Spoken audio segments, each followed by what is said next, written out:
जो अगर आप इस क्वेश्चन को ट्राई कर चुके हैं तो आंसर देख लीजिए, इसका 4.17 आएगा। क्वेश्चन को हम लोग ट्रिक से करेंगे, कंप्लीट प्रोसेस तो ऑलरेडी कई बार हो चुकी है। क्वेश्चन में ब्रीफ कर दूं, रिकॉइल स्पीड बतानी है हाइड्रोजन एटम की कितनी होगी जब ये एक फोटोन एमिट करेगा। क्यों एमिट करेगा? बिकॉज हाइड्रोजन एटम के अंदर एक इलेक्ट्रॉनिक ट्रांजिशन हुआ है n=5 से लेके n=1 तक। तो होता क्या है कि जैसे मान लेते हैं ये एक एटम है और इसके अंदर इस प्रकार से आपने क्या किया, बहुत एनर्जी स्टेट्स बनाई हैं, ठीक। तो अगर कोई इलेक्ट्रॉन नीचे की तरफ आता है तो इलेक्ट्रॉन का या यू कैन से एटम का एनर्जी लेवल डाउन होता है। जो एनर्जी कम होता है वो एनर्जी फोटोन के फॉर्म में बाहर आती है।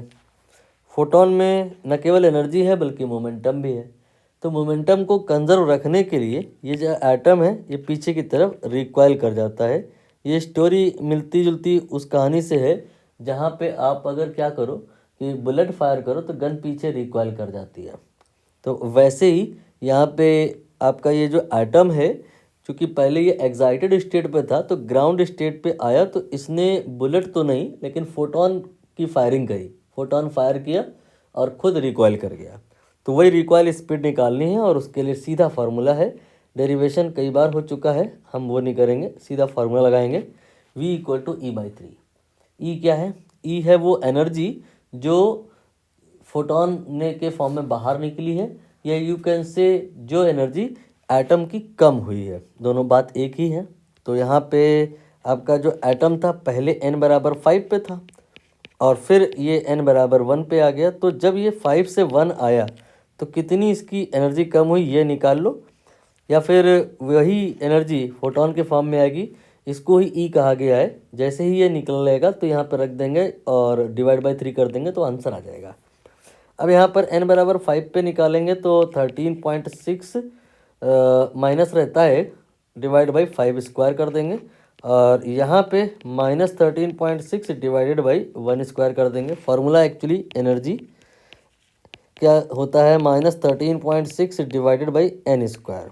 ये ईवी में होती है एनर्जी और यहाँ पे हमें एनर्जी ईवी में ही लेनी होती है। सब कुछ इजी है, कहीं कोई मुश्किल नहीं है।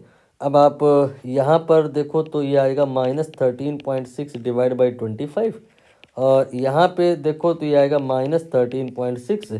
We have to take the difference of this two, you can say मोटे तौर पे 1 - 1/25 ऐसा आएगा। 13.6 इंटू ये 24/25 आ जाएगा और यही वाली वैल्यू उठा करके आपको इस जगह रख देनी है। तो ये आ जाएगा 13.6 इंटू 24 एंड /25 और ये 3। तो यहाँ पर ये 8 हो जाएगा और ये जब आप सॉल्व करोगे तो शायद आएगा न्यूमरेटर में 108 पॉइंट समथिंग एंड /25। तो 25 का टेबल आप 4 बार तो आराम से पढ़ ही लोगे, यहाँ 5 बार पढ़ भी नहीं पाओगे। 25 चौके 100 होता है, 25 पंचे 125 होता है। तो 4 दशमलव कुछ कुछ आएगा। तो करस्पॉन्डिंग आंसर सी है। आप एग्जैक्ट करना चाहो तो वो भी कर लोगे और आ जाएगा वो।